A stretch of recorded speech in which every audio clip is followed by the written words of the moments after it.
You received a call from an inmate at the Department of Corrections. This call will be recorded and monitored.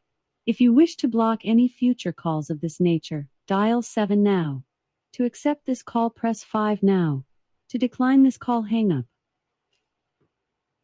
Well, hello there, K-Dog. It's nice to hear from you again. Oh, I'm doing just fine. We're fighting the battle, but making some progress. Little baby steps. Yes, yeah, I've heard about a few of the bills and stuff, and I'm excited that some of the folks are going to be able to take advantage of that. We need some reform out here, and every little bitty step excites me. That's all there is to it, because we're getting closer and closer to the ultimate goal. Uh, yeah. So your family is doing really well. Okay, good. And how's how's your cellmate and the other? Okay, good. That means a lot to me. I mean, the communication, the camaraderie. I mean, you guys seem to be handling pretty well. I haven't heard too much in the news about that institution, so keep up the good work. Yeah, I credit that to you guys. I mean, it's nice to say that the prison officials will do that kind of stuff, but let's face it, without your cooperation, there's really not a lot they can do. And they do tend to be a little bit biased. Oh yeah, the women are doing really well. There's a few institutions I haven't heard anything from. So in a case like this, no news is good news. Good, good. Glad to hear it. Yes, I did hear about Ice Pick Dion. Yeah, Dion Sanders. Yes. Well, these things. From what I understand, his son is speaking to people in his class. He's trying to get the word out to help folks to what I call the crime motivator. Yeah, that's the thing that pushes people to commit a crime, no matter what. Could be drugs, could be a vendetta, or it could be a game. Anything that motivates a person to commit a crime, and that's what I consider the crime motivator. So it's just one of those things that right, right, yeah. It's the motivation that drives the driving force behind a crime. Exactly. So, well, yeah, and that's one thing I'm going to do a little story about, because Dion, he just, I guess he just lost it. He just flipped. But his son understands what was going on with him, and that's exciting. Right, right. He does. He has a lot of support, and from what I understand, he's out there talking to students, and it's hard to say what good comes out of it. We know all the bad because it's right there in our face. But when a person gives a speech to a bunch of students, and one of those students goes out and You have changes, 60 seconds remaining. decides not to pursue that goal, that's a victory. But we don't know about it. We don't track those. We can't. And I imagine if we did nothing, if we just sat around and didn't help anybody, crime would really go on a rise, and there'd be no stopping it. But one or two, that's a victory. And that that young man You have 30 seconds remaining. is doing an excellent job. Right, right. I'll definitely get the word out on you guys. And so keep spreading the word, keep talking, and the best we can do is listen. Good, good. I'm glad you're on board. I'm glad to have your support, and stay strong and don't give up. Oh yeah, I will definitely. So thanks for the Thank call. you for using inmate call. Goodbye.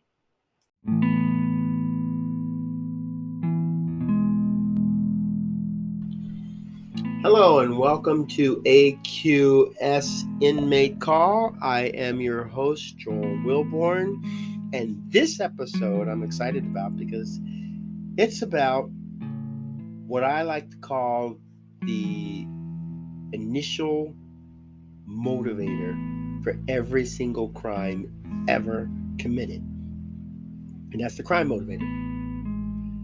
Down in the United States, we have this debate going really back and forth about the guns. And I've talked about that in previous episodes. It's very dear to my heart because I will not, under any circumstance, blame a gun for a crime. I focus on the people. And I don't condemn people for their illnesses. We have folks out there that are doing the best they can every day, and there's an illness that's floating over them that's limiting their ability. It's causing a little bit of discomfort, maybe affecting their work and their everyday life schedule. I'm a diabetic, and there's things that I just cannot do because of the disease that I have. And so I have utmost respect, even for people that are in wheelchairs and people that are blind, folks that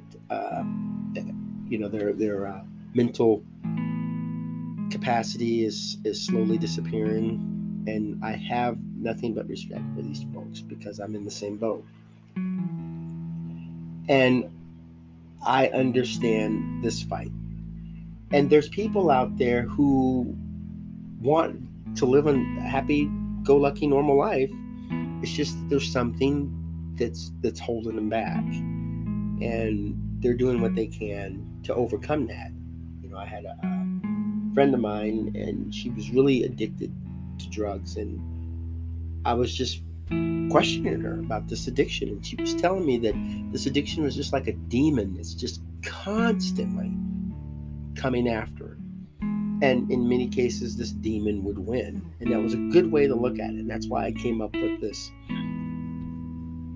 crime motivator.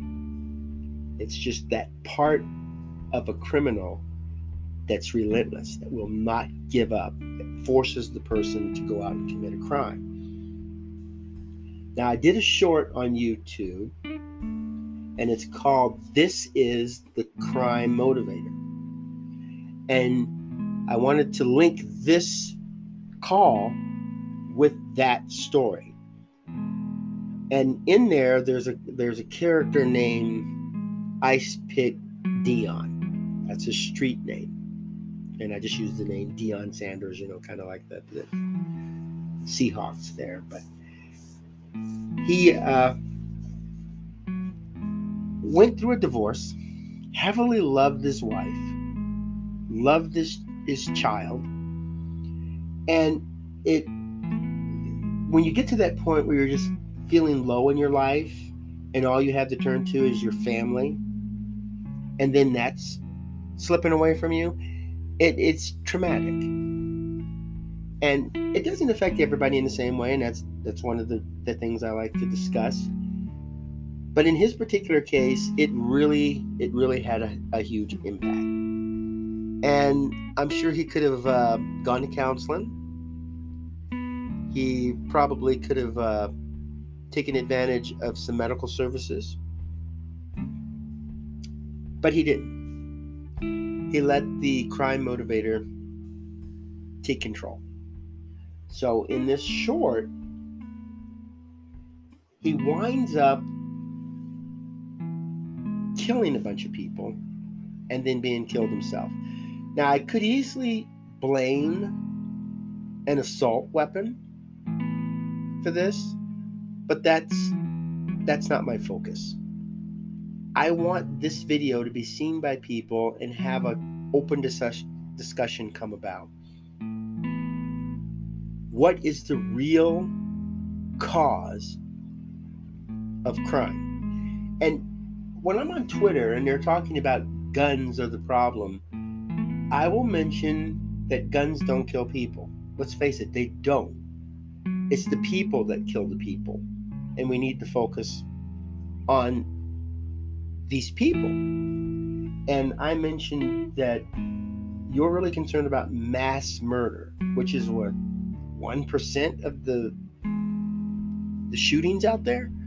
But they're concentrating on this small part of this huge, huge problem. And by getting rid of this semi-automatic weapon, it's really not going to make that big of a difference, because murder is just is encompassing our society. So I would say that, yeah, you want to get rid of this small percentage of the problem. I want to get rid of the big problem. And my goal is to get rid of all murder. Now, of course, people would laugh at that. Oh, how are you going to get rid of murder? Just like when I was an undercover agent and I was trying to get rid of all illegal drugs. Yeah. Ha, ha, ha. Funny. And that's the problem that we're having in the United States. There's somebody who will walk out and say, I have a disability. I want to overcome that, and I want to finish this race. And people will support this person. You put your mind to it, you can do it. But imagine if people looked at everybody with a disability and said, you cannot do it. It's impossible. Give it up. And that's what this is looking like. Give it up. I want to end all murder. Yeah, the probability of that happening is slim to none. But why should anybody rub my face in the mud because I want to get rid of all murder? I want to stop all crime. Is that a terrible thing to want? Yeah, it's a tough job. And yeah, I'll probably go to my grave never making a big dent in that thing. But I'm not going to give up on it. I'm not going to give up on cutting back on crime. So when I look in the mirror and I see the person who can fix that crime wave, I see me.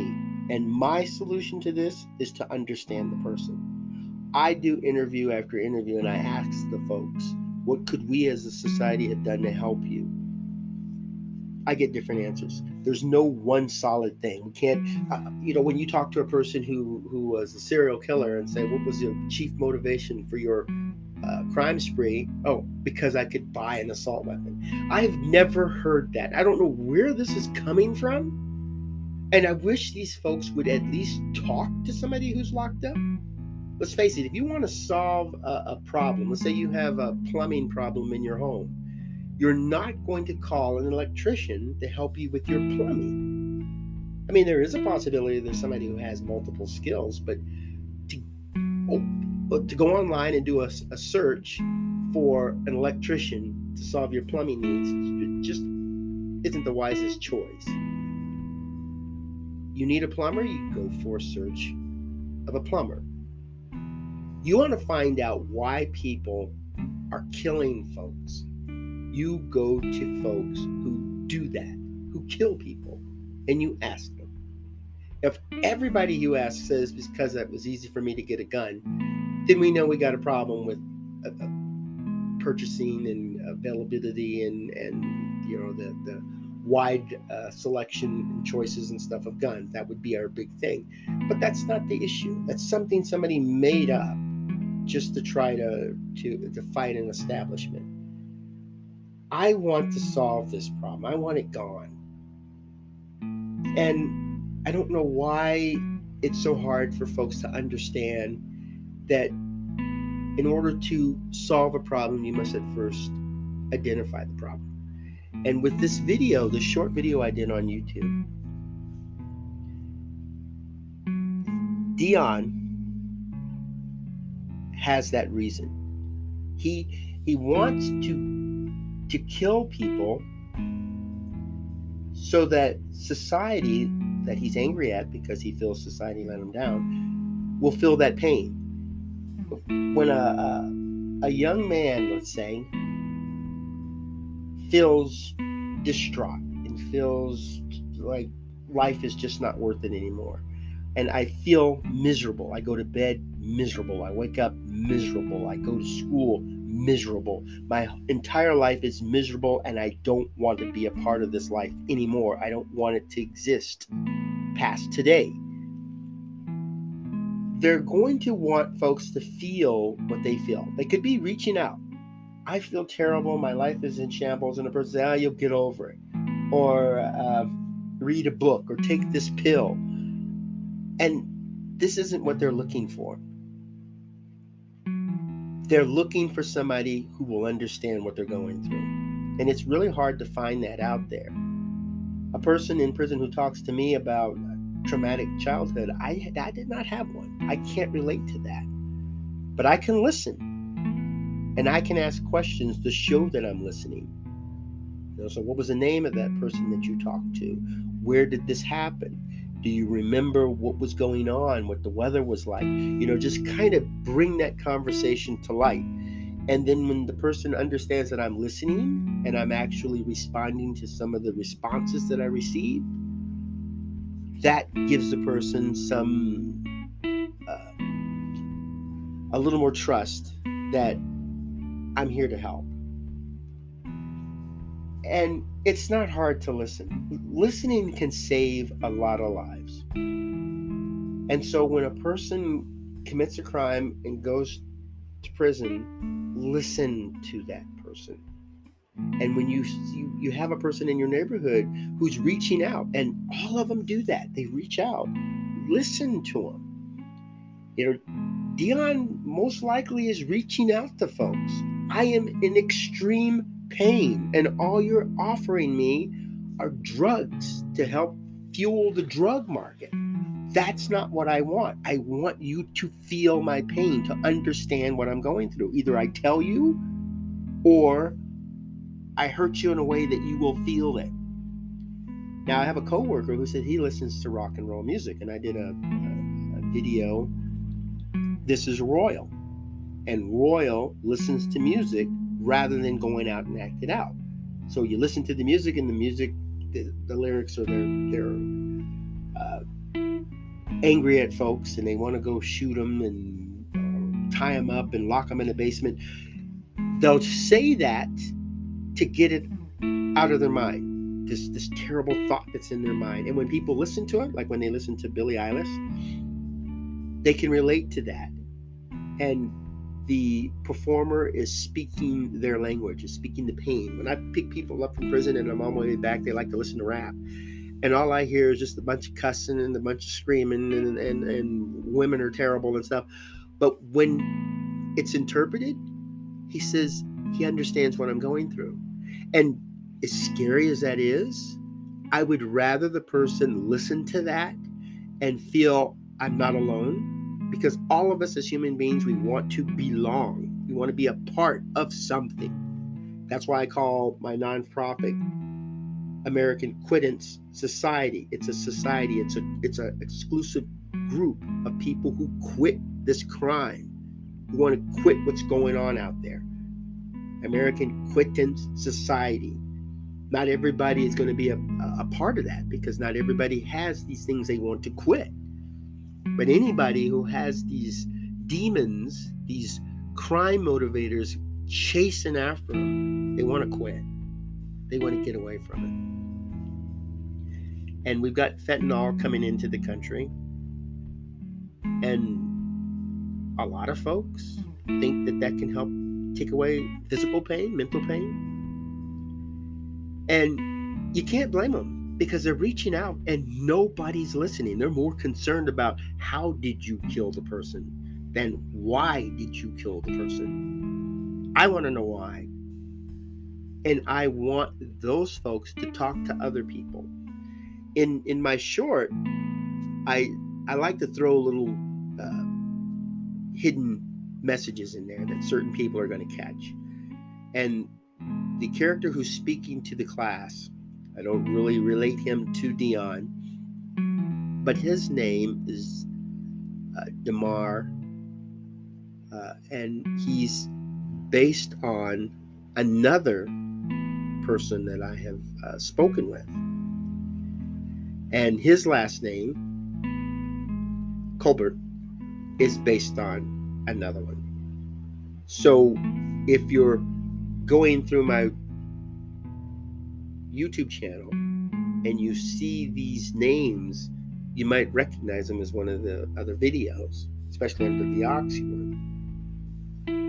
And it just goes to show that these folks are reaching out. They don't want people to end up like them. And the way I see it with the experienced people and sharing their wisdom, we all have to make mistakes to move on, to understand where we stand. Because if you don't make a mistake, you don't know if you're doing the right thing. You don't know if you're doing the wrong thing. You have nothing to compare it to. You have to have bad in order to understand what good is. And if I make a mistake and I tell my children about this mistake and what I did and how I handled it, my children could have experienced that. It's like, okay, I'm living it through him.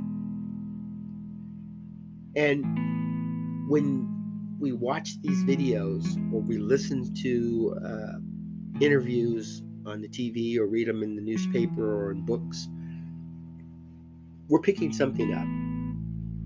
We don't understand how a mind works in another person. We understand ourselves 100%. But why does a person commit these atrocious crimes? And listening, trying to see it their way, that's a start. And it helps us to become a stronger person and to be able to resist.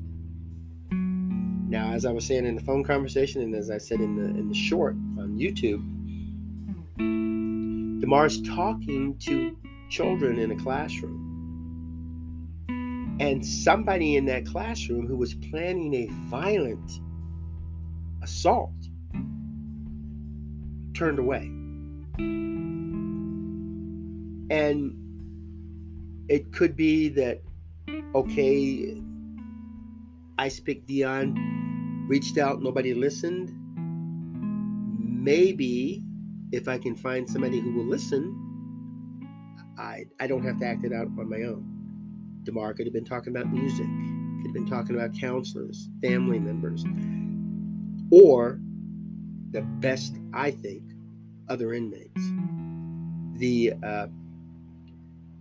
A big complaint that I hear from people that are incarcerated is when they walk out the door, there's nobody there. And another short that I did, this is Lonnie.